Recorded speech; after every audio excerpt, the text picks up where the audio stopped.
नमस्कार। स्टीवेल फाउंडेशन और संजीवनी society for mental health की इस खास सीरीज बातें दिल की के सीजन 2 के इस एपिसोड में आप सबका एक बार फिर से स्वागत है। मैं हूं ऋचा अनिरुद्ध और आज इस एपिसोड में हम एक बहुत ही इंपॉर्टेंट टॉपिक पर बात करने वाले हैं। वो टॉपिक है डोमेस्टिक वायलेंस, घरेलू हिंसा। क्यों होती है घरेलू हिंसा, क्या है इसके पीछे की वजह, क्यों कुछ लोग हिंसक हो जाते हैं और क्यों कुछ लोग उस हिंसा को बर्दाश्त करते रहते हैं, और कैसे हम इस डोमेस्टिक वायलेंस को रोक सकते हैं ताकि हमारी इमोशनल और मेंटल हेल्थ ठीक रह सके। इन सारी बातों पर चर्चा करने के लिए आज मेरे साथ जुड़ रही हैं संजीवनी से वॉलंटियर काउंसलर प्रवीण थापर। प्रवीण जी, डोमेस्टिक वायलेंस मैं समझती हूँ बहुत एक इम्पॉर्टेंट टॉपिक है, लेकिन वायलेंस बहुत तरह से होती है, बहुत जगहों पर होती है। आज हम खास तौर पर डोमेस्टिक वायलेंस, घरेलू हिंसा की ही बात क्यों कर रहे हैं, क्यों ये इतना जरूरी है? रिचा, आपने ये बहुत इम्पोर्टेंट सवाल पूछा। आपको मैं उसके लिए आपको एक सवाल पूछ रही हूँ कि अगर जब कोई घर घर शब्द आता है तो आपके जहन में क्या आता है? एकदम क्या क्या भावनाएं आती हैं, क्या एक्सपेक्टेशंस आती हैं आपकी? सिक्योरिटी, सेफ्टी, सुरक्षा, मतलब एक ऐसी जगह जो मेरी जगह है और मैं सुरक्षित हूँ यहाँ।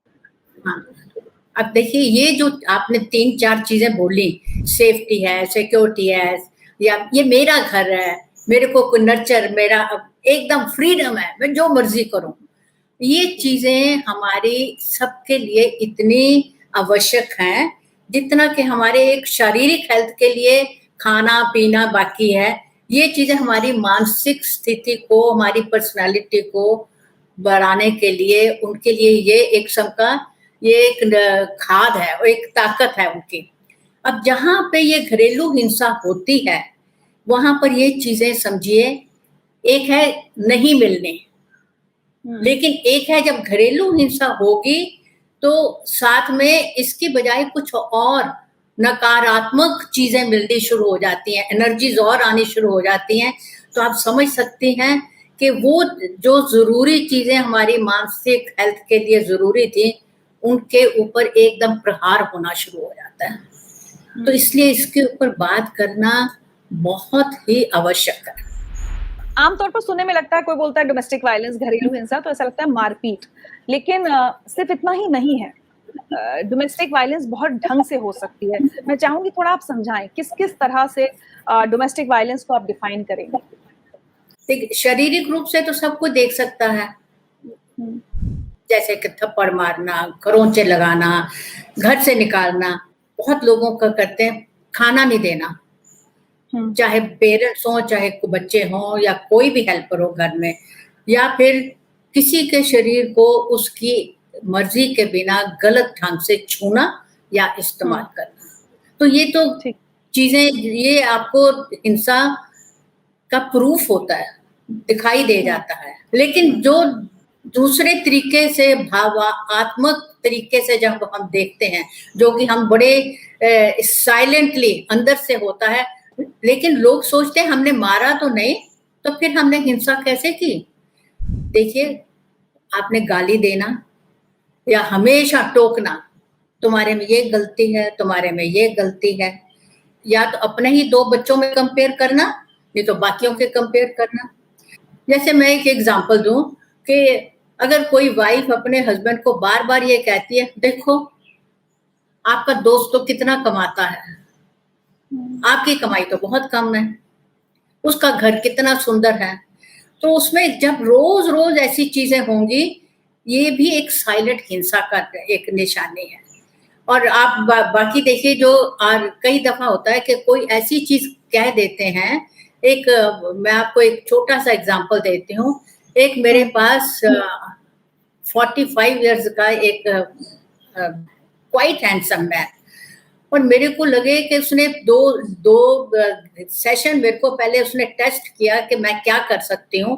और जब उसने बात पहली शुरू की तो कहता जी, मैं 3 साल का था, मेरी बहन गोरी थी, मेरा रंग काला था, और मेरा पेट ने कालू रख दिया। जब भी पिताजी आते थे बाहर से, तो हमेशा मेरी बहन को, उसको ही अपनी गोदी, और मेरे को लगता था, एक दफा मैंने जबरदस्ती, मैंने सोचा कि मेरे को पकड़ेंगे, उन्होंने मेरे को धक्का देके मेरी बहन को पकड़ लिया और कहता है जी, मेरे को इतना, मैं 5 साल का था तो मेरे को इतना गुस्सा आया, मैंने जाके शीशे में मारा एंड देन उसने मेरे को दिखाया कि अभी भी उसका निशान था। तो देखिए उसको, वो उसके बाद वो ये रोया कि मैं तो, ये बात मेरे को कभी याद नहीं थी, तो आपने मेरे पे बोलने लग गया कि आपने क्या किया, कि ये मेरे से, ये 45 साल के बाद मैं आज इस बात पे बोल रहा हूँ। देखिए उसके जख्म कितने गहरे थे। तो इसी तरह हम ये कह देते हैं कि ये क्रिटिकल होते हैं, कंपेयर करते हैं, या उनको महसूस करवाते हैं, कई महसूस करवाते हैं कि तुम्हारी वजह से मैं इस शादी में टिकी हूँ, या तुम्हारी वजह से मेरे को गुस्सा आता है। अगर जब मियाँ बीवी आपस में, पति पत्नी जब लड़ाई करती है, तो वो हमेशा वो बच्चा जब बड़ा भी होता है उसको यही लगता है कि सारी दुनिया की जिम्मेवारी, जो भी कोई खराब चीज है, ये मेरी वजह से हुई। इसलिए आप ये समझिए कि जो हिंसा दिखती है वही नहीं, जो हमारे मुंह से शब्द, हमारी आंखों से हम लोग भी किसी को नीचे गिरा सकते हैं। और जैसे हमने शुरू में बोला, ये हमको सारी सिक्योरिटी, नर्चरिंग, प्यार हर घर से चाहिए हमको, और उसकी बजाय अगर ये हम सारी चीजें मिलनी शुरू हो जाएंगी तो समझिए उसका कितना नुकसान है। तो कुल मिलाकर हम ये समझ सकते हैं कि हिंसा सिर्फ वो नहीं भी जो एक्शन से होती है, वर्ड्स से भी हिंसा हो सकती है, वायलेंस हो सकती है, और कई बार वर्ड्स नहीं, सिर्फ इशारों में या हमारी कुछ ऐसी हरकतों से भी हम किसी के साथ वायलेंस कर सकते हैं, जहां हमने हाथ नहीं लगाया, मारपीट नहीं की, लेकिन वो व्यक्ति एक तरह से वायलेंस का विक्टिम बन गया। चूंकि हम इमोशनल मेंटल हेल्थ की बात कर रहे हैं यहाँ पर, मैं दोनों लोगों की साइकोलॉजी समझना चाहूंगी। पहले उन लोगों की जो इस तरह से हिंसा करते हैं। कोई हिंसा क्यों करता है? ये सिर्फ उसकी हैबिट है, आदत है, क्योंकि ये एक्सेप्ट किया जाता है। जब तक दूसरा इस चीज को सही जाएगा वो करी जाता है। तो देखिए कई दफा वही लोग जो कि बाहर में आपको प्रचार कर रहे हैं कि देखिए हमको ये हिंसा, बड़ी घरेलू हिंसा बहुत खराब है, घर जाके ही उनका फर्क एकदम रूप बदल जाता है। तो ये सिर्फ आदत है, क्योंकि एक्सेप्टेंस है, जिसके साथ होती है वो सही जाएगा, तब तक चली जाएगा ये। और एक सोसाइटी में काफी लोगों को अभी भी एक्सेप्टेंस के लिए, कहीं चाहे पेरेंट्स करें या फिर जिसके साथ हो रही उसकी अपनी मजबूरी होती है। कई दफा आपको अपने इतनी शर्म आती है, लोग क्या कहेंगे, या फिर बच्चे हैं, बच्चों को कैसे लेके जाऊं, या फिर ये होता है कि लोग ये कहें कुछ तेरे में भी तो नुक्स होगा ना, वो ऐसे मारता है। तो बहुत लोगों का ये लगता है कि नहीं, अरे एक दो पढ़ भी गई तो उसमें घर में थोड़ा लड़ाई ऐसे उसकी शिकायत थोड़ा बाहर जाके करनी है। तो वो कहीं ना कहीं चुपते चुपते वो आदत बन जाती है। जी, ये आपने जो सोशल कंडीशनिंग की बात कही वो बहुत सही है। मतलब कई बार ऐसा मान लिया जाता है कि ठीक है, अगर हिंसा हो रही है खासकर महिलाओं के साथ तो ठीक है, नेचुरल है।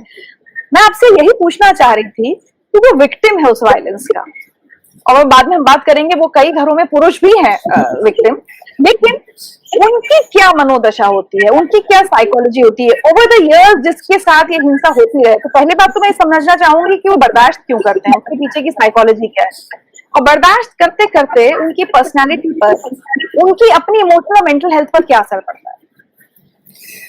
देखिए ऐसा है, जैसे मैंने ये बोला कि बहुत सारे हमारे सोसाइटी के एक किस्म के प्रेशर हैं कि भी आपको, औरतों को, आदमियों को भी, मैं ये नहीं कहूंगी खाली औरतें आदमी के, सिर्फ औरतों के साथ होता है, लेकिन ये है कि ये एक किस्म का हमारे कंडीशनिंग की जाती है कि तुमको शादी निभानी है।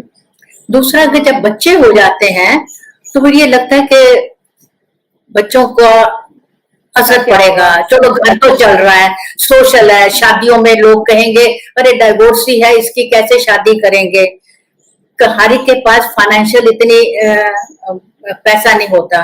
फिर कई दफा पेरेंट्स भी नहीं सपोर्ट करते, सोसाइटी भी आज भी, ऋचा मैं आपको ओपनली कह रही हूँ, आज भी अगर कोई लड़की अकेली डाइवोर्स करती है तो उसको पूरी तरह से इज्जत नहीं देते। कई लोग सोचते हैं कि नहीं सिर्फ जो अनपढ़ है या जिनके पास फाइनेंशियल पैसा नहीं है, ऐसा नहीं है। जजेस भी होंगी, डॉक्टर्स भी होंगे, आईएएस ऑफिसर भी होंगी। Victim can be any one of us. एक दफा लगता है चलो जी अब सह लो, क्योंकि बाद में जरा से नॉर्मल लाइफ हुई, लगता अब नहीं करेगा, वो एक आशा बन जाती है कि चलो अब ठीक हो जाएगा। सम अदर जिसके साथ ये होता है वो खुद ही शर्मसार हो जाते हैं, और फिर ये हर एक के पास एक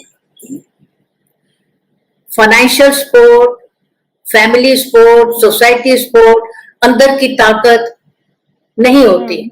और जब बार बार ये करते करते करते उनका इतना अपना सेल्फ कॉन्फिडेंस, आत्मसम्मान इतना खत्म हो जाता है कि वो बस जैसे ना वो भी एक जिंदा रहने की बस एक तरीका बन जाता है। या तो बिल्कुल अपने को चुप कर लेगी, या फिर एकदम अडेप्ट हो जाती है कि चलो जैसे चल रहा है, जिसमें कि एक ऑटो मोड पे जिंदगी चली जा रही है। और सबसे बड़ी बात यह है कि उनकी अंदर से कई दफा चिड़चिड़ापन आ जाता है, गुस्से में आ जाती हैं। आप कई दफा देखें, कई लोग आएंगे हमारे पास तो कहेंगे हमारे हेडेक नहीं खत्म होती है, हमारी बॉडी पेन रहती है, लेकिन जब अंदर पूरी बात करो तो पता लगता है कि कुछ कारण ये है, वो अंदर में लेके अंदर में घुटन में जीते हैं। या फिर क्या करते हैं, कई बुरी आदतें पड़ जाती हैं, या तो शराब पी ली, या एक्स्ट्रा मैरिटल रिलेशनशिप में चले गए, जहां जरा सा प्यार मिला वहां भाग गए चलो। और या फिर ये कि इतना काम करने लग जाते हैं कि सोचने की नौबत ही ना आए। या फिर अपनी बॉडी को बिल्कुल या तो ज्यादा खाना शुरू कर दिया या बिल्कुल खाना बंद कर दिया। तो खाना, नींद, मतलब कि ये आपकी वो नॉर्मल जो एक इंसान आपको दिनचर्या होती है वो नहीं दिखती आप पे, उसमें मुंह पे रौनक नहीं दिखेगी आपको। आदमी भी आते हैं आपके पास जो डोमेस्टिक वायलेंस का शिकार होते हैं, लेकिन क्योंकि जैसे हमने कहा ना, औरतों के साथ सोशल कंडीशनिंग होती है कि भाई बाहर मत बताओ, लोग क्या कहेंगे, या लोग तुम पर ही इल्जाम रखेंगे। पुरुषों के साथ मुझे लगता है हमारे एक कंडीशनिंग होती है कि आदमी तो कमजोर हो नहीं सकता, तो आदमी तो हिंसा का शिकार हो नहीं सकता। तो क्या ऐसे भी कभी केसेस आपके सामने आते हैं जहां एक आदमी कह नहीं पा रहा अपनी बात? बिल्कुल, ये ऐसे भी होते हैं। और लेकिन जो पुरुष हैं, जो आदमी हैं, वो व्यवहार की हिंसा ज्यादा उनके ऊपर होती है। अच्छा। बात नहीं की, शारीरिक रूप से शायद ज्यादा नहीं करेंगी क्योंकि मालूम है ताकत है, लेकिन वो भी वो तब करते हैं जबकि कई दफा बीमार हों, उनको अपने उनके माँ बाप से नहीं मिलने देंगे, या उनके पेरेंट्स आएंगे तो उनके साथ अच्छी तरह व्यवहार नहीं करेंगे। तो ये भी एक तंग करने का, आपको उनको हर्ट करने का एक तरीके है। तो पुरुष भी उतने ही परेशान हो जाते हैं अगर कोई हिंसा करने वाला साथी मिलेगा। तो डोमेस्टिक वायलेंस हम सोचते हैं पति पत्नी के बीच की ही जो बात है, लेकिन घर में और सदस्य भी तो हैं और रिश्ते भी तो हैं। और डोमेस्टिक वायलेंस की जब बात हो रही तो उसमें सब आते हैं, चाहे वो माता पिता हो या बच्चे हो या पार्टनर हो, लिव इन रिलेशनशिप है, आपके घर में कोई हेल्पर है, कोई जना भी उस घर के दायरे में जो भी है, अगर कोई जना भी उससे शारीरिक, व्यवहारिक या किसी तरीके जेस्चर से ये अत्याचार करता है, उसको घरेलू हिंसा में ही दिया जाएगा। और सबसे बड़ी क्रूल चीज जो हम किसी के साथ भी कर सकते हैं, अगर हम किसी को इग्नोर करके ये कहें तुम्हारी अब जरूरत नहीं है, सबसे क्रूरटी ये होती है। चलिए मैम, हमने प्रॉब्लम को तो काफी इन डेप्थ डिस्कस कर लिया, सॉल्यूशन की बात करते हैं, क्योंकि आपके पास बहुत सारे लोग आते होंगे अपनी इस प्रॉब्लम को लेकर। मैं 2 हिस्सों में सॉल्यूशन चाहती हूँ, क्योंकि मैं उम्मीद कर रही हूँ कि जो लोग हमारे इस बातचीत को सुन रहे हैं उनमें बहुत सारे लोग ऐसे भी होंगे जो हिंसा करते होंगे और जो हिंसा सहते होंगे। मैं चाहती हूँ आज आप दोनों के लिए मैसेज दें, एडवाइस दें कि जो हिंसा करता है वो अपनी हिंसा बंद कैसे कर सकता है, और जो हिंसा सहते हैं वो लोग, उनको वो हिंसा सहना बंद कैसे करना है, and where to draw the line. भाई कितना भी आप घर बचाने की और सबकी कोशिशें करते रहें, but where to draw the line. जो भी कोई सुनने के बाद अगर इतना भी समझ ले कि मैं कितनी दूसरे के ऊपर कितनी गलत चीज कर रहा हूँ, और मेरा उसका नतीजा एक जो जिसके साथ हिंसा होती है खाली उसके साथ नुकसान नहीं है, उसके छींटे आसपास जो भी उस आसपास लोग हैं, चाहे फैमिली है चाहे रिश्तेदार हैं, जो उन सब पे पड़ेंगे। और जो भी ये करता है वो अपना सबसे नुकसान ये करता है कि चाहे उस डर के मारे दूसरा जना उसका कहना माने जाए, लेकिन सच्चाई में जिसके साथ ये होता होगा वो दिल से कभी भी आपको इज्जत या प्यार नहीं देगा। अगर आज को जरा सा भी इस चीज के आपके अंदर में जरा सा ये समझ गए हैं, तो मैं जरूर समझूंगी कि आप इसको खुद रोकने की कोशिश करेंगे। और अगर आप नहीं रोक पा रहे हैं तो जरूर किसी की आप मदद लीजिएगा। और जो लोग ये हिंसा सह रहे हैं प्रवीण जी, उनको आप क्या सलाह देना चाहती हैं? वो कैसे हिंसा को सहना, बर्दाश्त करना बंद करें? सबसे पहले तो सबको समझना चाहिए कोई जना भी हिंसा सहने के लिए लायक नहीं है। हम कोई और अपना हमारी वर्थ है, और कोई जना हम इसके काबिल नहीं है कि कोई जना अपना हिंसा या क्रोध हमारे के ऊपर इस गलत तरीके से फेंके। जब आपको ये समझ आएगी कि हाँ, और दूसरा ये है, अगर आपको लगता है कि आप नहीं रोक पाती हैं तो सवाल कीजिए कि क्यों आप सही जा रही हैं, क्या मजबूरी है आपकी, कहाँ आपको तकलीफ होती है, इससे दूसरे को सहते सहते आपके ऊपर क्या असर पड़ गया है, क्या आप इसी तरह जीना चाहती हैं? उसका असर आपके बच्चों पे क्या पड़ेगा, आपकी सोसाइटी में, आपकी अपनी अनदर 10 साल 12 साल में आप अपने आप को किस रूप में देखना चाहती हैं? तो खुद जिस दिन आप ये समझ जाएंगी, कोई जना भी जिसके साथ हो रहा है कि ये मेरे साथ ये ठीक नहीं हो रहा और मैं इससे निकलना चाहती हूँ, तब आप कोई ना कोई रास्ता ढूंढेंगे। अगर तो आप सोचते हैं कि आपकी बात करने से आपके जो आपको हिंसा कर रहा है वो सुनने के लिए तैयार है, तो बाउंड्रीज आप ही को सेट करनी है। पहले तो इस शर्म से निकलिए कि ये कुछ मेरी वजह से गलत है। जब वो शर्म से निकल जाएंगी तब आप देखेंगी क्या मैंने अपनी पेरेंट्स को बताना है, उनकी मदद मांगनी है, या मैंने दोस्तों को बताना है, या मैंने अपने जो कर रहा हिंसा उसके दोस्तों को बताना है, या नहीं है तो कोई मेरे को एनजीओ की मदद चाहिए, नहीं, या मैं पुलिस को, आपके अगर हिम्मत है तब आप पुलिस वालों को करने के, क्योंकि उसके रिप्रिकॉशंस भी होंगे। जो भी करेंगी हर स्टेप में आपको उसके रिप्रिकॉशन अपनी ताकत देख के उसके जरूर, और एक दफा आप थोड़ा थोड़ा शुरू करेंगी तो कर पाएंगे।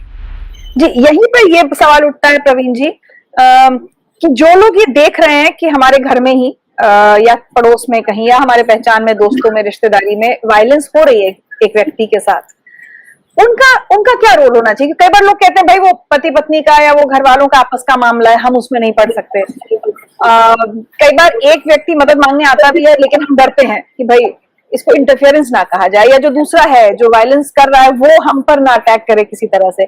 तो एक थर्ड पर्सन का एज ए सोसाइटी क्या रोल होना चाहिए? आपने बिल्कुल ठीक कहा कि जो थर्ड पर्सन है उसके अपने डर हैं। सबसे बड़ा डर यही है कि कल को वो तो दोनों इकट्ठे हो जाएंगे और मेरी शिकायत कर दी जाएगी, और ये होता भी है। कल को वो ही आके कहते हैं तेरे को किसने बोला था बीच में पढ़ने के लिए। हाँ, सिर्फ ये आप जो भी आसपास देख रहे हैं, मैं सिर्फ ये इतना कहूंगी कि अगर आपसे कोई मदद मांगता है तो जितनी आपकी काबिलियत है उसकी जरूर मदद करिए। जी। तो चलिए प्रवीण जी, डोमेस्टिक वायलेंस पर आज हमने काफी विस्तृत, काफी डिटेल में चर्चा की। चलते चलते आप हमारे सभी व्यूअर्स को कोई अगर मैसेज देना चाहें तो क्या होगा? मैं तो यही कहूंगी कि अगर आपने जो हमने 10-15 मिनट बात की है, अगर किसी के अंदर मन को छू गई है और जो करता है, प्लीज आप में ताकत है बदलने की, इसको खत्म करने की, जरूर करिए।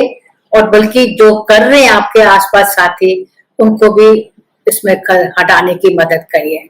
और जो लोग विक्टिम हैं, प्लीज आप अपने मन में सोचिएगा कि आप दुनिया में इस चीज के लिए नहीं पैदा हुए।